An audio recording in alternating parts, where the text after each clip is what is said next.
principal teacher and my own spiritual teacher, Yogacharya O'Brien, encouraged setting of goals and working towards them, so we are living a life on purpose.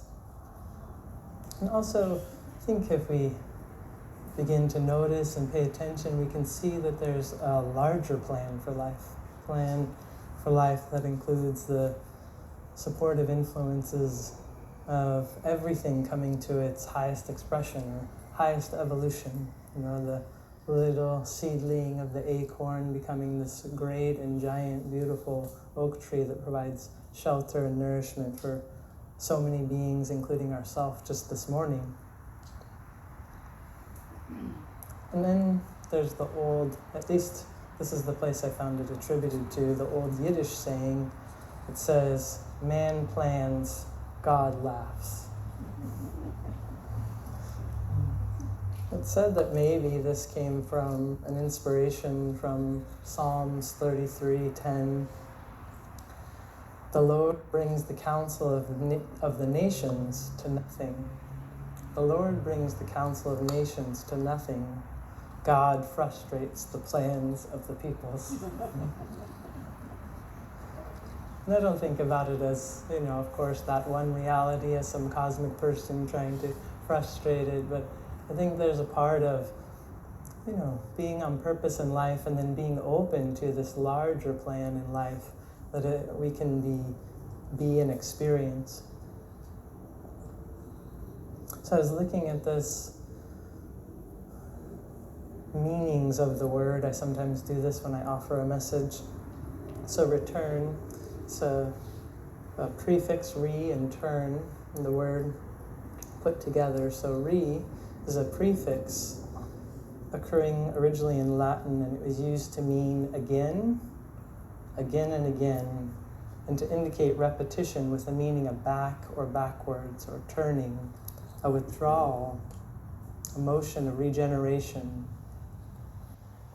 And then turn, so it seems silly. I looked this up and I almost didn't because I'm like, I know what turn means, right? But it's so wonderful sometimes when I just keep an open mind and look what comes. So to move in a circular direction, wholly or partly around an access point. To whirl. So I was thinking about the whirling dervishes. Have you heard of the Sufi practice of turning? They call it turning, I believe, or whirling. And I imagine my own interpretation of that is this practice of returning to the divine self, or turning to that one infinite presence within us, and the larger life, that one life we call, often referred to as God, or that ultimate reality, turning to that again and again and again. I also like this, to move something. This is still another definition of turn. Move something so that it is in a different position in relation to its surroundings or its previous position. And then the word God has many different definitions, but I looked it up and it says supreme or ultimate reality.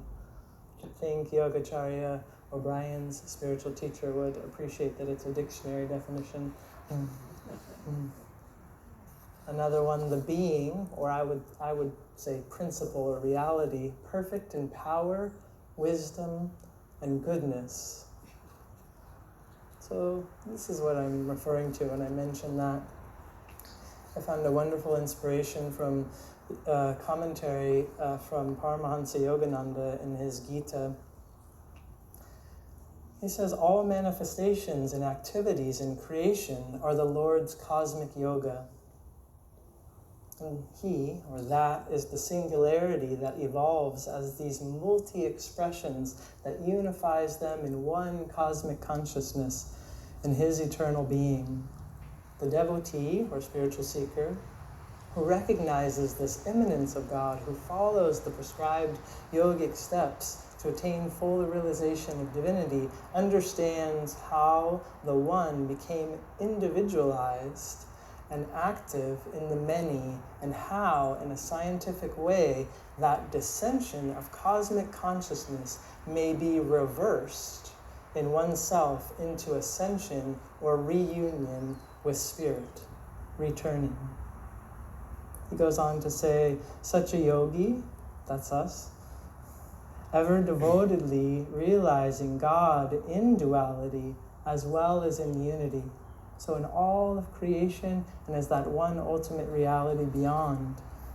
And thus, by following the scientific steps of yoga, they attain fixity of mind on God and remains ever united to God, rising above all material attachments as they acquire progressively elevated states of consciousness.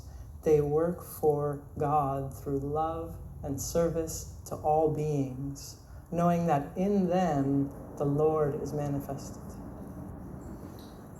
That was so nice. It's this really condensed version of this turning our attention back to that fundamental essence of what we are, but also to recognize it and see it everywhere.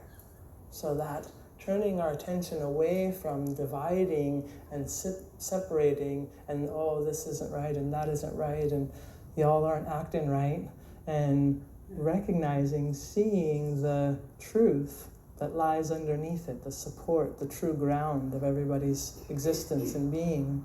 So our practical subscription for returning to this one infinite reality isn't an attainment. It's not something we gather up and build. It's a step-by-step walking back towards our origin, our original beingness, our original nature. We take time to turn all these wonderful instruments of creation, our body, our mind, our emotions, everything that we can do and express, and we turn it to that. We recognize it in all that we meet and all that we do. So this is